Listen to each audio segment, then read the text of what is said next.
यह एक ऐसी दुनिया है जहाँ पैसों की कोई वैल्यू नहीं, यहाँ टाइम ही सब कुछ है। यहाँ अगर आपको कोई चीज खरीदनी है तो आपको उस चीज के बदले अपनी जिंदगी का कुछ टाइम देना पड़ेगा, तब जाकर आप उस चीज को खरीद पाएंगे। लेकिन इस दुनिया में एक अच्छी जिंदगी गुजारने के लिए आपके पास टाइम का होना भी जरूरी है, क्योंकि यहाँ जब किसी इंसान की एज 25 साल तक पहुंच जाती है तो उस इंसान के हाथ पर 1 साल का टाइम स्टार्ट हो जाता है। जिस पल काउंटडाउन 0 हुआ उसी पल वह इंसान खत्म। अमीरों के पास इतना टाइम था कि वह 1000 साल की जिंदगी भी जी सकते थे। अमीरों ने खुद के लिए एक अलग दुनिया बना ली थी जहाँ वो लोग एक सुकून भरी जिंदगी गुजार रहे थे। लेकिन वहीं दूसरी तरफ गेटो सिटी में रहने वाले गरीब लोग दिन रात मेहनत करके खुद के लिए टाइम कमाते थे, नहीं तो उनकी जिंदगी खत्म हो जाएगी। इन्हीं गरीबों की बस्ती में विल नाम का एक लड़का रहता था जिसकी घड़ी में सिर्फ 23 घंटे ही बचे थे। विल अपनी मॉम के साथ रहता था। अब क्योंकि 25 साल के बाद उम्र रुक जाती है, इसीलिए उसकी माँ 50 साल की होकर भी बहुत जवान दिख रही थी। आज विल की माँ का 50वां जन्मदिन था। विल अपनी मॉम का बर्थडे सेलिब्रेट करने के लिए पिछली रात ओवर टाइम करके एक शैंपेन की बोतल लाया था। यह देखकर विल की मॉम बहुत खुश हो जाती है और वो विल से कहती है कि मैं अपने पोतों को देखना चाहती हूँ, तुम किसी लड़की को डेट क्यों नहीं करते? जिस पर विल जवाब देता है कि इन सब चीजों के लिए टाइम किसके पास है। विल की मॉम ने उससे कहा कि इलेक्ट्रिसिटी बिल और बैंक से लिया हुआ लोन कल की डेट तक मुझे क्लियर करना होगा, नहीं तो हमें फाइन पड़ सकता है। इसीलिए अब मैं जा रही हूँ और कल रात तक सभी बिल्स और बैंक के लोन्स जमा करवा कर वापस आऊंगी। उसने कहा कि मेरे पास सिर्फ 3 दिन का टाइम है। इलेक्ट्रिसिटी बिल और बैंक का लोन चुकाने में मेरे पास लगभग सारा टाइम खर्च हो जाएगा, इसीलिए कल शाम को तुम जरूर बस स्टॉप पर मेरा इंतजार करना, ताकि मेरा सारा टाइम खत्म होने से पहले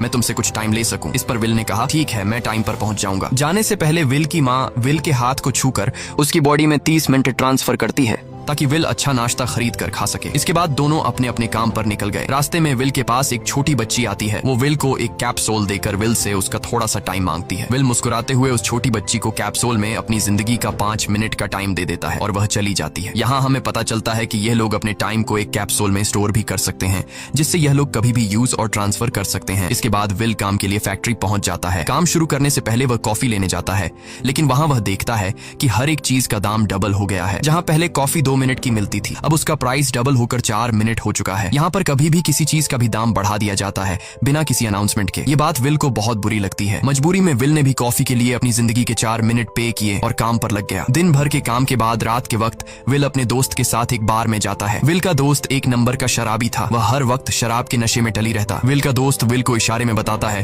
कि वह आदमी सबको फ्री में दारू पिला रहा है और उसके पास बहुत ज्यादा टाइम है। ये सुनकर विल ने जब उस आदमी की तरफ देखा तो उसे चारों तरफ से लड़कियों ने घेरा हुआ था। विल की जब उस आदमी की घड़ी पर नजर गई तो उस आदमी के पास 116 साल का टाइम था। यह देखकर विल समझ जाता है कि यह आदमी ग्रीनिच सिटी से है, क्योंकि गेटो सिटी में लोगों के पास ज्यादा से ज्यादा 2 दिन का टाइम होता है। विल उस आदमी के पास आया और उसे वार्न करने लगा कि यहाँ पर तुम्हें नहीं होना चाहिए था। यहाँ चोरों का खतरा है, ये लोग तुम्हें मारकर तुम्हारा टाइम चुरा लेंगे, इसलिए जल्दी से यहाँ से निकल जाओ। लेकिन वो आदमी विल की बातों को सीरियस नहीं लेता और उसे इग्नोर करके ड्रिंक करने लग जाता है। तभी उस बार में फोर्टिस नाम का एक गैंगस्टर अपने ग्रुप के साथ आया, जिसे देखकर सारे लोग बाहर निकल भागे। दरअसल यह शहर के सबसे बड़े गुंडे हैं जो लोगों से जबरदस्ती टाइम चुराते हैं। विल का दोस्त विल को पकड़कर ले जाने लगा, लेकिन विल ने जाने से इनकार कर दिया और वहाँ एक कोने में छिपकर सब कुछ देखने लगा। फोर्टिस उस अमीर आदमी से उसका सारा टाइम लूटने आया था। फोर्टिस उस अमीर आदमी को चैलेंज करता है कि चलो पंजा लड़ाते हैं और जो हारेगा वह अपना सारा टाइम जीतने वाले को दे देगा। ये टाइम फाइट आर्म रेसलिंग की तरह थी, जिसमें 2 लोगों को एक दूसरे की कलाई पकड़नी होती थी। जिस भी इंसान की कलाई नीचे होती थी उसका टाइम घटने लगता था और वो टाइम उस आदमी के हाथ में ट्रांसफर होने लगता था जिसकी कलाई ऊपर होती थी। इस तरह जीतने वाला इंसान सारा टाइम उस दूसरे आदमी से अपनी बॉडी में स्टोर करके उसे मार देता। फोर्टिस उस आदमी से कहता है क्या तुम इसके लिए तैयार हो? इस पर उस अमीर आदमी ने कहा कि मैंने बहुत ज्यादा ड्रिंक की हुई है, इसलिए मुझे कुछ टाइम चाहिए, उसके बाद मैं तुम्हारे चैलेंज के लिए तैयार हूँ। फोर्टिस कहता है कि ठीक है, ये तुम्हारी आखिरी ख्वाहिश है, जाओ मैं तुम्हें तैयार होने के लिए कुछ मिनट देता हूँ। फोर्टिस उसके साथ अपना एक आदमी भी भेज देता है ताकि यह भाग न सके। वो अमीर आदमी बाथरूम में आकर बहुत ज्यादा उल्टियां करने लग जाता है, क्योंकि उसे काफी चढ़ गई थी। इसलिए अगर वो इस हालत में फोर्टिस से पंजा लड़ता तो इस अमीर आदमी का हारना कंफर्म था। तभी विल वहां पर आ जाता है। वो फोर्टिस के आदमी को मारकर उस अमीर आदमी को अपने साथ उस जगह से बाहर निकाल लेता है और उसे फोर्टिस से बचाकर एक सेफ जगह पे ले आया। विल ने उस अमीर आदमी से कहा कि मैंने तुमसे कहा भी कि तुम्हारी जान को खतरा है, तुम जानबूझकर अपना टाइम क्यों बर्बाद कर रहे हो? वो आदमी विल को अपना नाम हेनरी बताता है और वो विल से पूछता है कि तुम्हारी उम्र कितनी है? विल ने बताया 28 साल। हेनरी ने कहा मेरी उम्र 105 साल है और अब मैं जिंदगी से थक चुका हूँ। मैंने अपनी लाइफ में हर एक चीज का मजा लिया है और अब मुझे इस जिंदगी की जरूरत जरूरत नहीं है, मैं जीना नहीं चाहता। ये सुनकर विल ने हैरानी से पूछा, आखिर तुम कहना क्या चाहते हो? इस पर हेनरी ने कहा, लगता है तुम अब तक हकीकत से अनजान हो। क्या तुमने कभी सोचा है कि इस दुनिया में अलग अलग टाइम जोन्स क्यों बनाए गए हैं?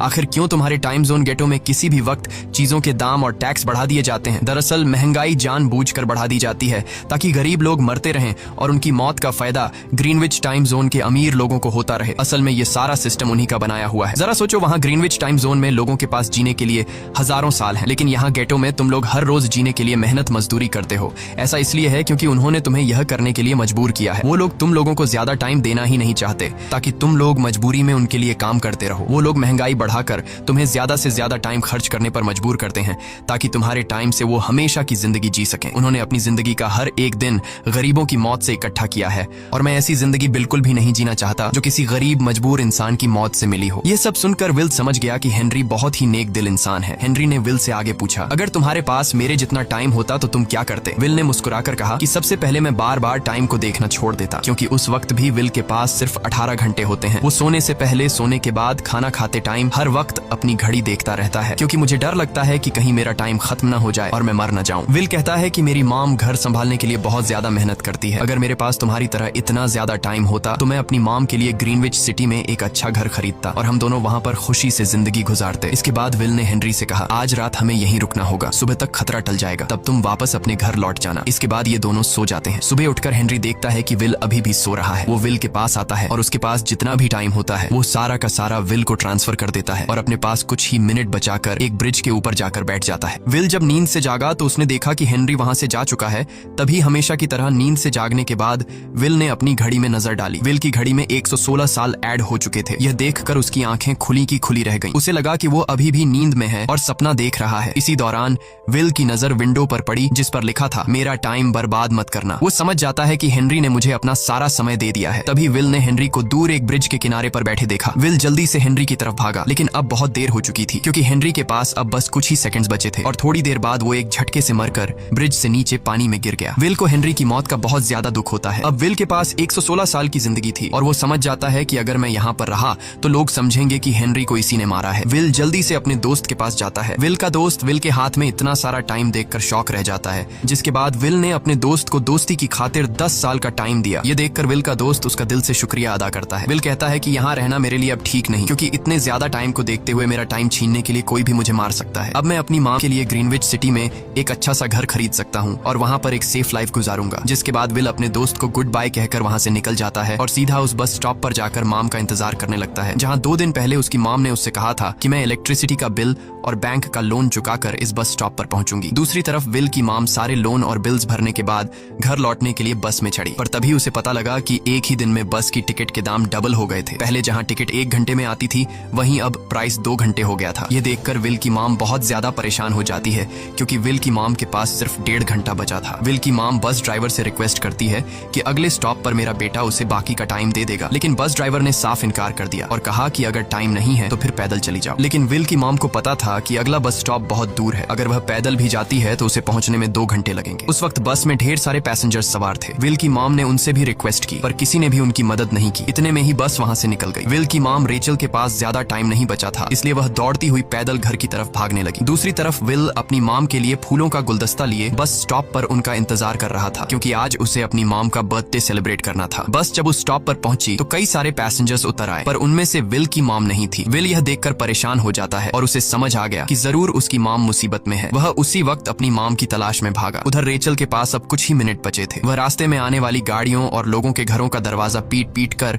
उनसे थोड़ा समय उधार मांग रही थी, लेकिन कोई भी उसकी मदद करने को तैयार नहीं था। इधर विल जब कुछ दूर गया तो उसे उसकी मॉम दौड़ती हुई नजर आ गई। अपनी मॉम को भागते हुए देख विल समझ गया कि उनके पास ज्यादा टाइम नहीं है। वह अपना हाथ आगे करके तेजी से उनकी तरफ दौड़ने लगा। उधर रेचल के पास अब सिर्फ 10 सेकंड्स ही रह गए थे। वह भी पूरी तेजी से विल की ओर भाग रही थी, लेकिन जैसे ही रेचल अपने बेटे विल के पास पहुंची उसका टाइम खत्म हो जाता है और वह मर जाती है। यह देखकर विल को बहुत दुख होता है क्योंकि उसने अपनी मॉम के लिए क्या कुछ नहीं सोचा था। वह चीख चीख कर रोने लगा। अगली सुबह तक हेनरी की डेड बॉडी टाइम कीपर्स को मिल चुकी थी। ये टाइम कीपर्स वहां पर इन्वेस्टिगेशन करते हैं। आज की दुनिया में टाइम कीपर्स होते थे जो पुलिस की तरह थे। इन टाइम कीपर्स का काम भी क्राइम को रोकना होता है। टाइम कीपर्स के ऑफिसर रेमंड ने उस जगह में अच्छी तरह से जांच की, लेकिन उसे कोई भी क्लू नहीं मिला। तभी रेमंड की नजर उस ब्रिज के पास लगे सीसीटीवी कैमरा की तरफ गई। वह सीसीटीवी फुटेज चेक करने सीसीटीवी रूम के लिए निकल पड़ा। दूसरी तरफ विल समझ चुका था कि उसकी उसकी मॉम की मौत के लिए ग्रीनिच में रहने वाले अमीर लोग ही जिम्मेदार हैं, जिन्होंने गेटो शहर के लोगों को एक एक सेकंड का मोहताज बना दिया है। अब विल उनसे बदला लेने ग्रीनिच की तरफ निकल पड़ा और यहाँ से होती है असल कहानी शुरू। ग्रीनविच सिटी में एंटर होने के लिए विल को 1 साल का टाइम खर्च करना पड़ा और ग्रीनिच सिटी जा पहुंचा। वहाँ जब विल ने अमीर लोगों का लाइफस्टाइल देखा तो उसकी आंखें खुली की खुली रह गईं। वहाँ लोगों के पास इतना टाइम था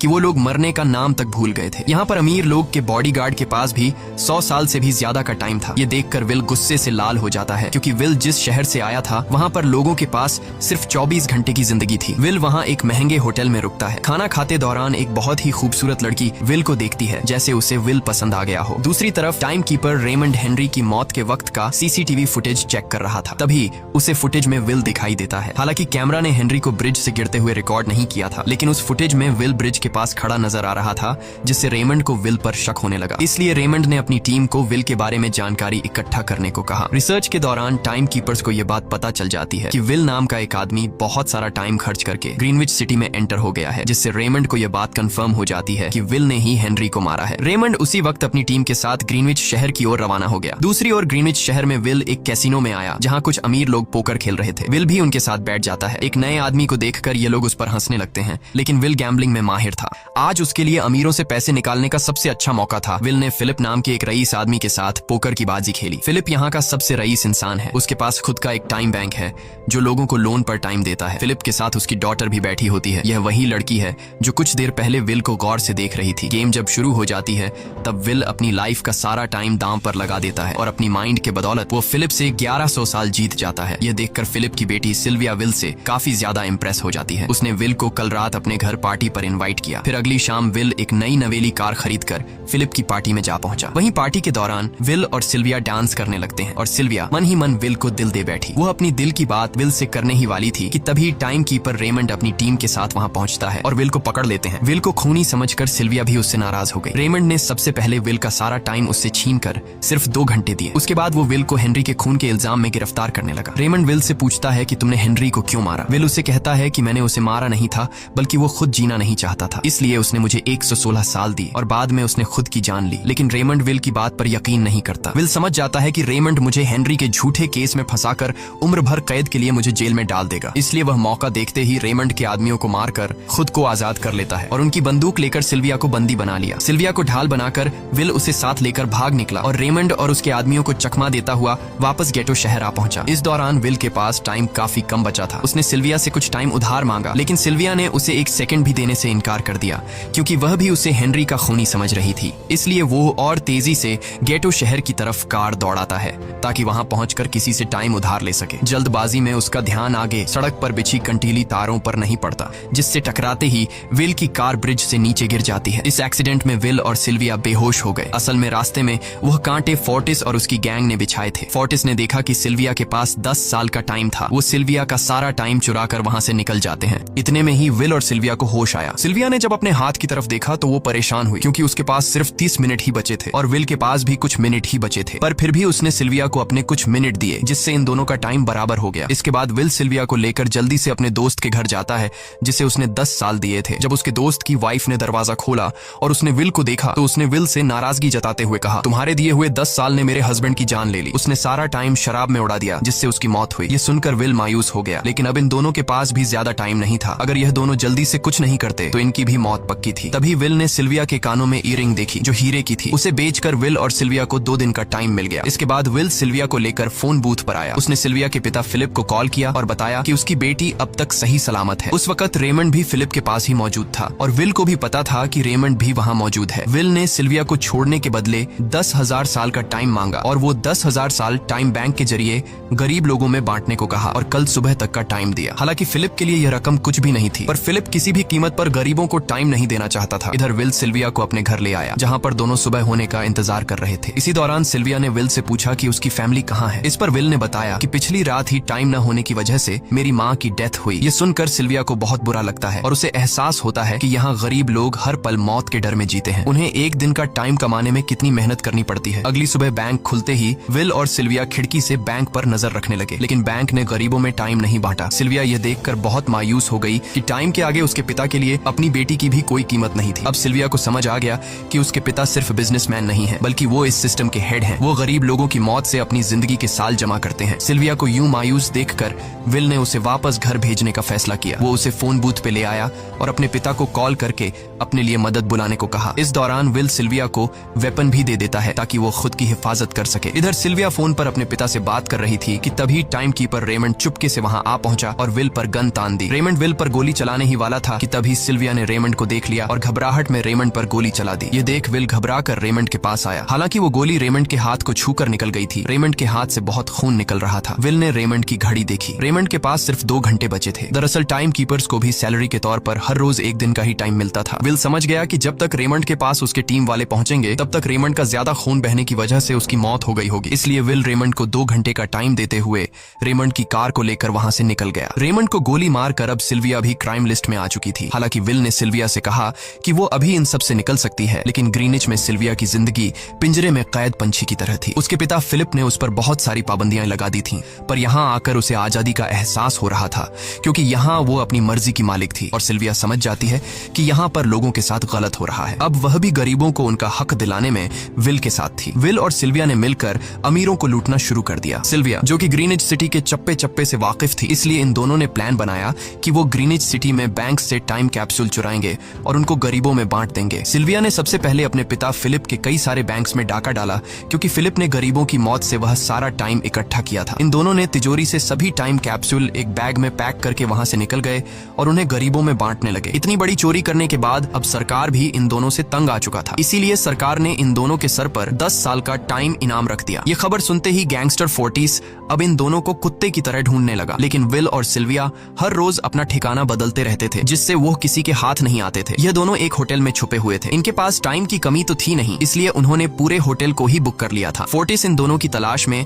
उस होटल के बाहर आ पहुंचा। वहां उसने कुछ लोगों को पकड़कर उनसे विल और सिल्विया के बारे में पूछने लगा, लेकिन उन लोगों पर विल और सिल्विया के बहुत एहसानात थे, इसलिए ये लोग मरने के लिए तो तैयार थे, पर विल और सिल्विया का ठिकाना बताने के लिए तैयार नहीं थे। लेकिन जब फोर्टिस ने उन लोगों पर बहुत ज्यादा जोर जबरदस्ती की, तो उनमें से एक बंदा मौत के डर से फोर्टिस को उस होटल के बारे में बता देता है जहां विल और सिल्विया छुपे हुए थे। जिसके बाद फोर्टिस फौरन अपनी गैंग के साथ वहां पर पहुंच जाता है और इन दोनों को पकड़ लेता है। अब विल और सिल्विया का उनसे बच पाना नामुमकिन था। फोर्टिस ने विल को एक टेबल पर बैठा दिया और उसे टाइम फाइट के लिए चैलेंज किया। विल समझ गया कि अगर मैंने चैलेंज से इनकार किया तो फोर्टिस के गैंग वाले लोग मुझे मार देंगे, इसलिए क्यों ना आज इसके साथ पंजा आजमाया जाए। फोर्टिस और विल ने एक दूसरे की कलाई पकड़ ली और मौत का खेल शुरू हुआ। फोर्टिस माहिर खिलाड़ी था। उसने शुरुआत में ही विल का हाथ नीचे कर दिया, जिससे विल का टाइम तेजी से फोर्टिस में ट्रांसफर होने लगा। लेकिन विल बिल्कुल जोर ही नहीं लगा रहा था, जैसे कि वो जानबूझकर हार रहा हो। पर जैसे ही विल के पास अपनी लाइफ के 3 से 4 सेकंड बचे, तभी विल ने अपनी पावर दिखाई और एक झटके से फोर्टिस का हाथ नीचे कर दिया। फोर्टिस की आंखें खुली की खुली रह गईं। वो पूरा जोर लगाकर अपना हाथ ऊपर करने की कोशिश कर रहा था, लेकिन विल की ताकत के आगे